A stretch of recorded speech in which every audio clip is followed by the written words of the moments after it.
할렐루야. 우리 찬송가 336장 환난과 핍박 중에도 함께 찬송하면서 화목한 기도회 시작하겠습니다.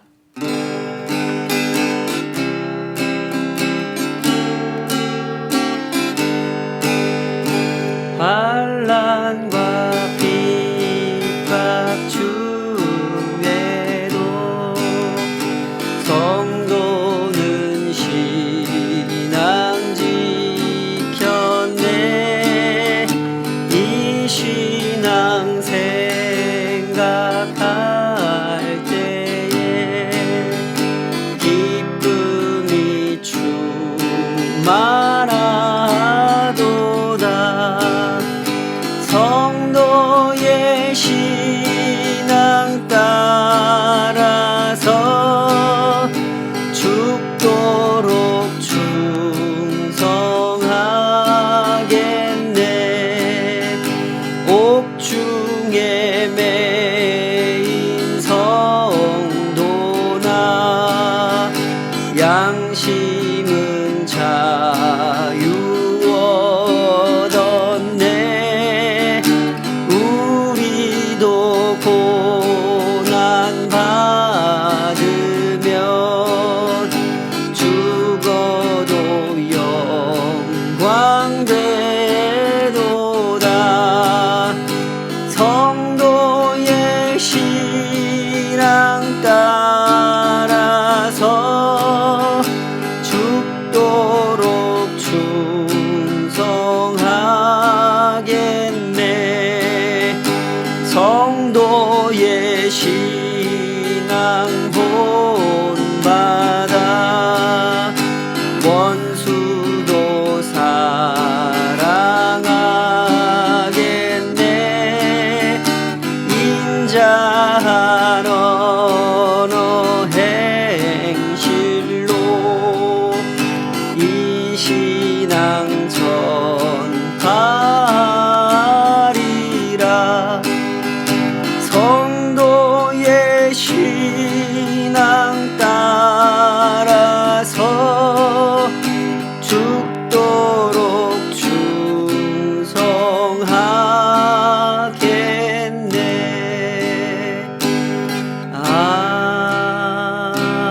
아멘. 아멘.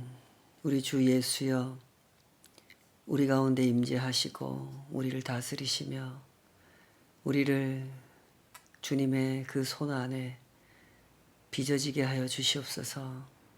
앞서간 성도들, 그 신실했던 주의 백성들이 얼마나 순수하게, 얼마나 신실하게 주님을 따르고 주님을 증거했든지, 주님, 우리가 그것을 보고 그 도전 앞에 섭니다.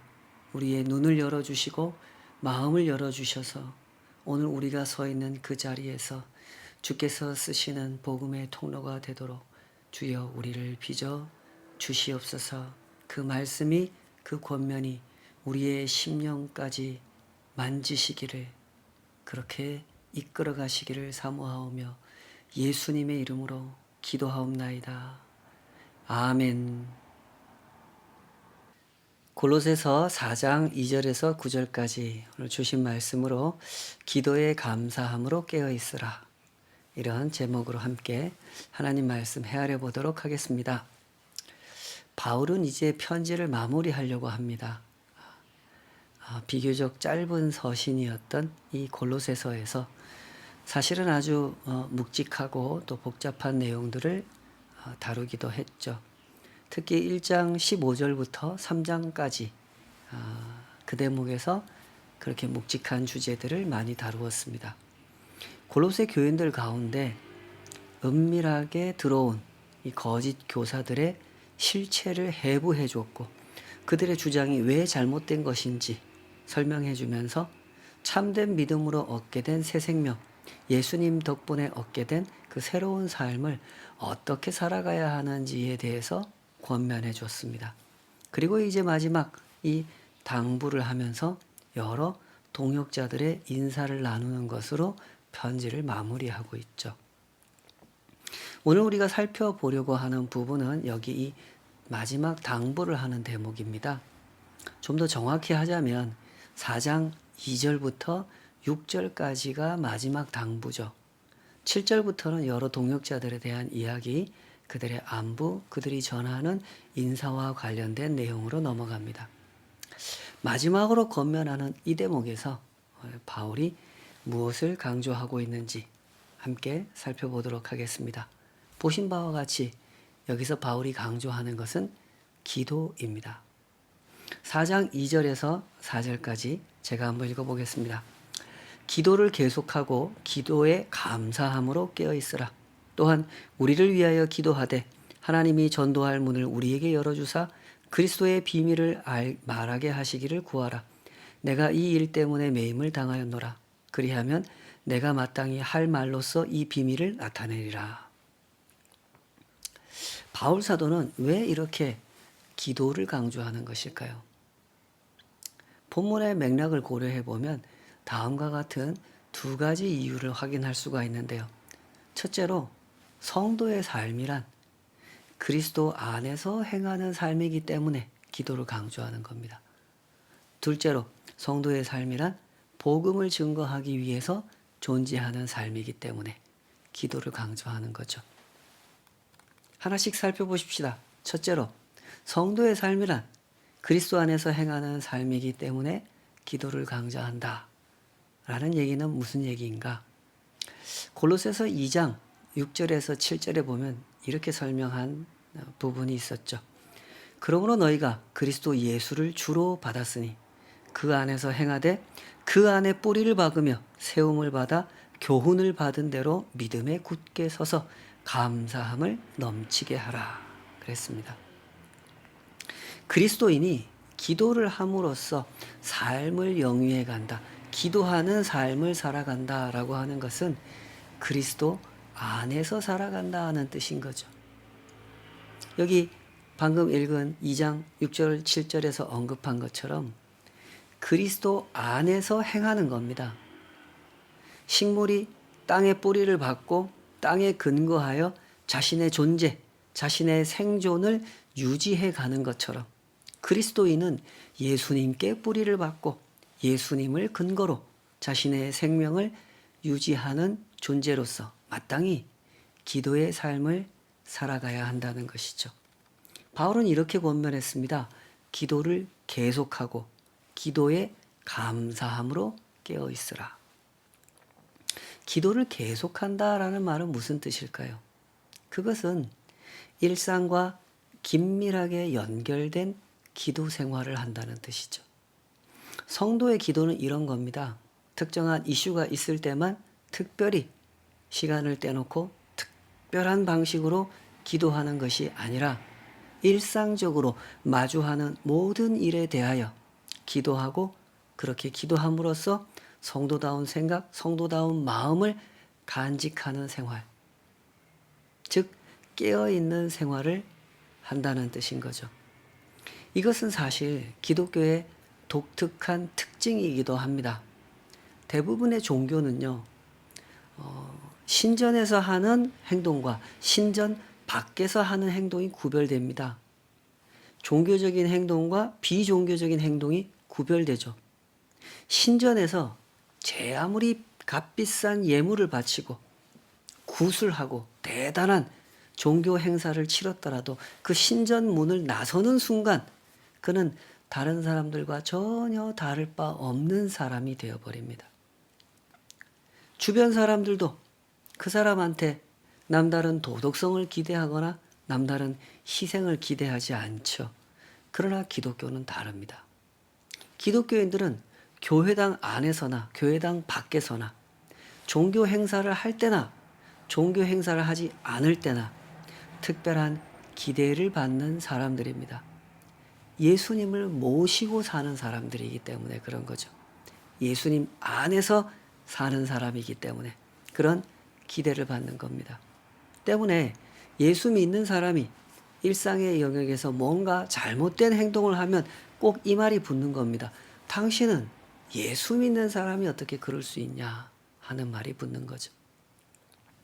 그러므로 바울의 이런 권면은 오늘을 살아가는 우리들에게도 동일하게 적용되는 권면이죠.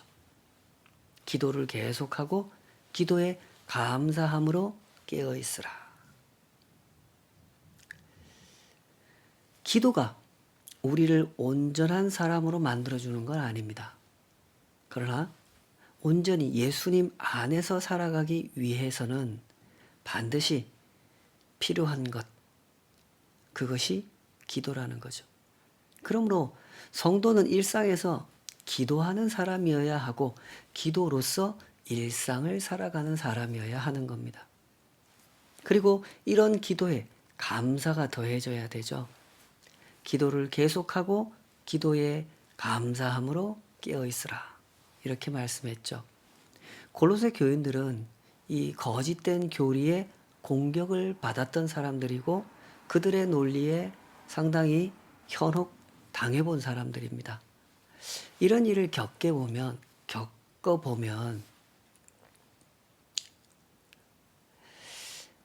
누구나 신앙적으로 활력을 잃어버릴 수 있습니다. 그렇겠죠? 바울은 아마도 그런 점을 고려했던 것 같습니다.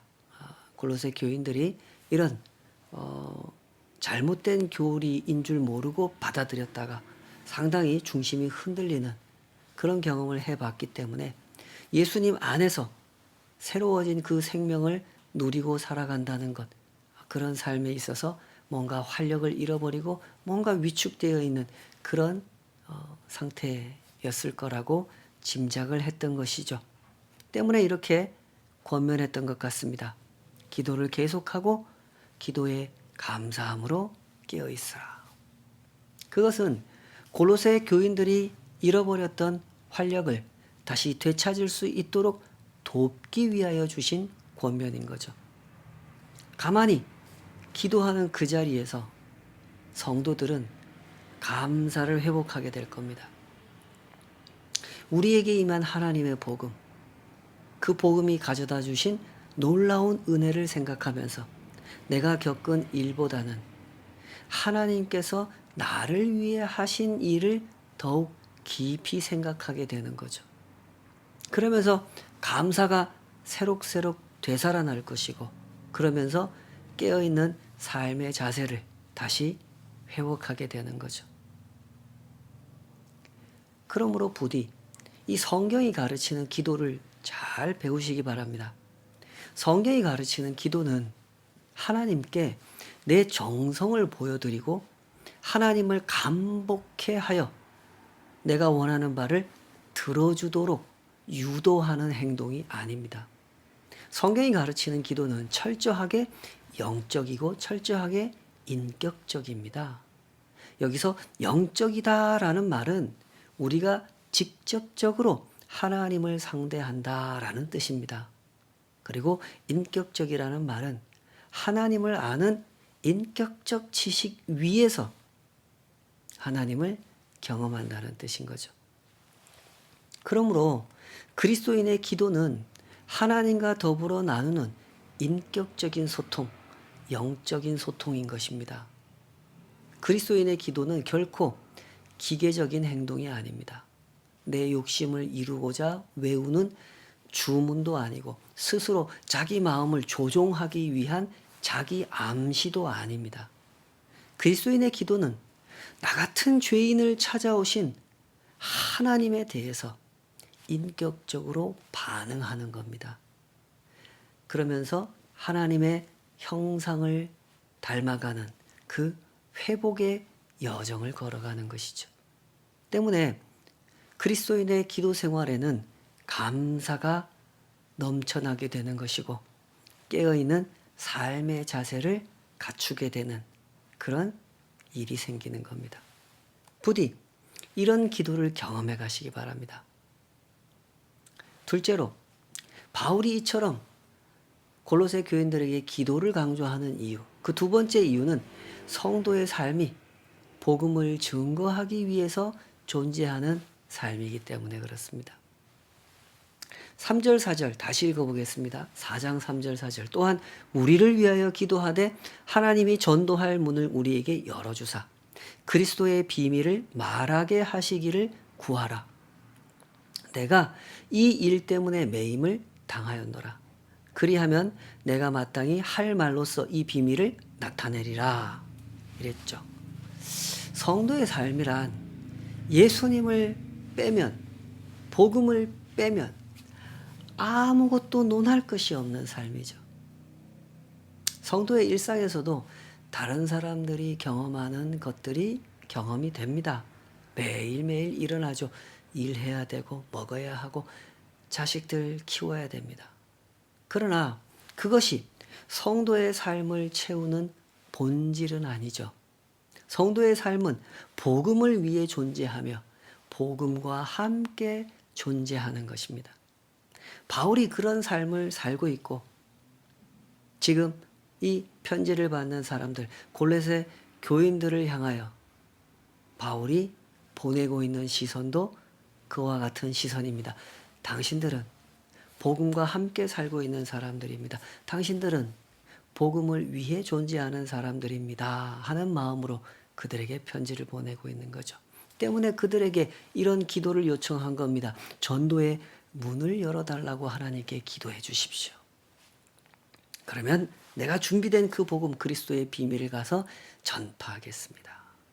이렇게 기도를 요청한 거죠. 바울은 지금 갇혀 있는 상태입니다. 그런 사람이 지금 무엇을 생각하고 있는지 보십시오. 갇혀 있는 사람은 무엇을 생각할 것 같습니까? 보통의 사람이라면 그는 풀려날 거 생각하겠죠. 그러나 바울은 그렇지 않습니다. 그는 그리스도의 비밀을 사람들에게 전하는 것, 그걸 생각하고 있습니다. 이것이 바로 그가 품고 있는 사명이라는 거죠. 사명은 이런 겁니다. 사명은 가둘 수 없는 겁니다. 사람은 가둘 수 있어도 사명은 가둘 수 없는 거죠. 하나님께서 주신 사명은 언제나 살아있고 영원토록 살아있는 것이죠. 때문에 능력으로 역사하는 겁니다. 그 사람의 사명이 역사하는 게 아니라 그 사람에게 사명을 주신 하나님의 능력이 역사하시는 거죠. 여기 이 골로새 사람들이 어떻게 해서 교회 안으로 들어왔습니까? 바울이 골로새서에서 설명하고 있죠. 에바브로디도가 골로새 사람들에게 복음을 전했기 때문에 그들이 교회 안으로, 복음 안으로, 예수님 안으로 들어오게 된 것이죠. 그 덕분에 그들은 하나님의 사랑을 알게 됐고 예수님의 은혜를 알게 됐습니다. 에바브로디도가 복음을 전해줬기 때문에, 에바브로디도가 복음과 함께 살았고 복음을 위하여 살았기 때문에 그렇게 된 거죠. 전하는 것은 사람이지만 역사하시는 분은 하나님이십니다. 그러므로 하나님의 사람들이 주목해야 되는 것은 복음을 전할 기회라는 겁니다. 언제 어떻게 복음을 전할 기회가 주어지는지 그것을 주목해야 되는 거죠. 바울은 지금 그것을 부탁하고 있는 것입니다. 그리고 이런 권면을 덧붙이죠. 5절, 6절, 4장 5절, 6절 외인에 대해서는 지혜로 행하여 세월을 아끼라. 너희 말을 항상 은혜 가운데서 소금으로 맛을 냄과 같이 하라. 그리하면 각 사람에게 마땅히 대답할 것을 알리라. 여기서도 분명하게 확인해주고 있는 사실은 성도의 삶이 복음을 전하기 위해서 존재하는 삶이라는 겁니다. 예수님 안에 사는 성도들은 언제나 외인, 즉 교회 밖에 있는 사람들을 대할 기회를 만나게 되죠. 그러나 문제는 그들에게 복음을 전한다는 것이 쉽지 않다는 겁니다. 사람들은 쉽게 마음을 열지 않습니다. 귀를 열고 들어보려고 하는 태도를 취하지 않지요. 사람들은 대체로 경계태세를 갖추고 있습니다. 때문에 성도들에게 꼭 필요한 것이 지혜입니다. 그들에게 다가갈 때는 지혜롭게 접근해야 되는 거죠. 지혜롭게 접근한다는 것은 뭘까요? 어떻게 하는 걸까요? 그 대답은 6절에서 제공해 주는 것 같습니다. 너희 말을 항상 은혜 가운데서 소금으로 맛을 냄과 같이 하라. 그리하면 각 사람에게 마땅히 대답할 것을 알리라. 여기서 흥미로운 표현이 이 소금으로 맛을 냄과 같이 하라는 표현이죠. 말을 잘한다는 건 언제나 어려운 일입니다. 그러나 그렇기 때문에 더욱 주의해야 하는 일이고 잘 배워야 하는 일이죠.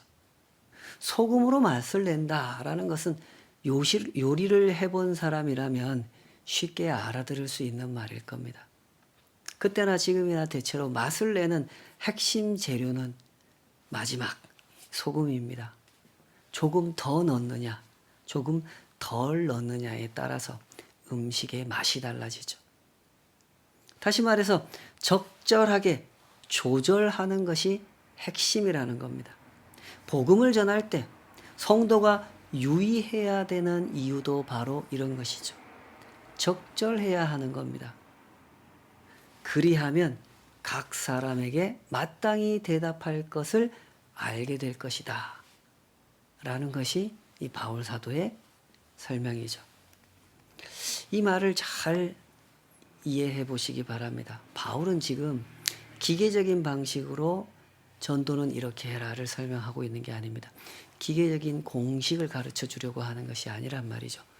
바울은 누구보다 많은 경험이 있습니다. 수없이 많은 경험을 해봤죠. 사람들에게 말을 할 때, 사람들에게 복음을 전할 때, 어쩔 때는 소금을 더 많이 쳐서 실패한 적도 있었고, 어쩔 때는 소금을 너무 적게 쳐서 실패한 적도 있었던 거죠. 그러나 적당하게, 적절하게 감히 했을 때는 복음 전할 기회가 열렸던 거죠. 그래서 이렇게 설명하는 것이 아니겠습니까? 중요한 건 이겁니다.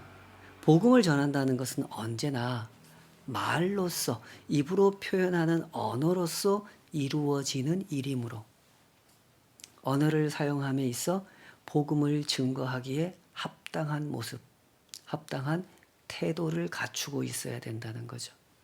이것이 바로 핵심입니다. 이 핵심을 놓쳐버리면 많은 말을 하고도 복음 전할 기회를 놓쳐버리게 된다는 거죠.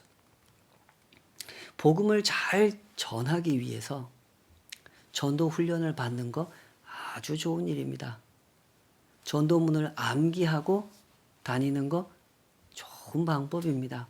그러나 무엇보다도 중요한 것은 사람을 만날 때 그 사람과 함께 건강한 대화를 할 수 있어야 된다는 겁니다. 필요한 만큼 적절하게 말하고 필요한 만큼 적절하게 듣는 과정을 통해서 하나님을 소개할 기회를 적절하게 만나게 되는 법이니까요. 골로새서를 마무리해야 되는 그런 시점이 되었으니 이 부분을 꼭 생각해 봤으면 좋겠습니다. 바울 사도의 권면을 통해서 이 골로새 교인들은 이렇게 복음을 대하는 태도, 복음 안에서 사는 삶이 어떤 것인가를 생각해 보게 됐습니다. 그러나 문제는 이 복음을 어떻게 드러내고 어떻게 전하느냐 하는 거죠. 이 일을 위해서 꼭 필요한 일이 있습니다. 기도를 계속하고 기도에 감사함으로 깨어 있어야 한다는 거죠. 이런 일은 기계적으로 되는 일이 아닙니다. 지극히 인격적으로 되는 일이죠. 사람을 이해해야 하고 대화를 이해해야 하는 일입니다. 적절하게 말하고 적절하게 들을 줄 알아야 하는 거죠. 이런 일은 아주 인격적인 훈련을 필요로 하는 일입니다. 그런 일에 시간을 내고 마음을 열어 자꾸 부대끼고 깎이고 빚어지는 경험을 쌓아가셔야 하는 겁니다. 부디 이런 일에 마음을 여시기 바랍니다. 그리하여 기도의 기쁨을 체험하시고 복음 안에서 살며 복음을 증거하는 통로가 되는 삶의 참된 영광을 복음과 함께 누리시기를 주님의 이름으로 축복합니다. 기도하십시다. 아버지 하나님, 저희들의 말이 얼마나 적절하지 못한지 주께서 아십니다. 말하는 것도 그렇고 듣는 것도 그렇습니다. 하여 주님 앞에 늘 지혜를 구합니다. 깨어 기도하며 깨어 있어 주님께서 우리를 빚으시는, 우리를 깎으시고 우리를 새롭게 하시고 우리를 씻어내시는 그 손길을 주님 우리가 맛보기 원합니다. 주여 우리의 모난 것을 깎아주시옵소서. 우리의 더러운 것을 씻어주시며 우리의 모든 적절치 않은 것을 은혜 가운데 빚어주시옵소서. 주의 만지심이 우리를 새롭게 하시며 우리를 복음에 합당한 자, 복음 전할 기회를 열어가는 자, 복음의 통로가 되도록 우리의 삶을 이끌어 가실 줄 믿습니다. 그 선하신 손에 우리를 온전히 맡겨드리오니 주여 우리를 빚어 주시옵소서. 예수님의 이름으로 기도하옵나이다. 아멘.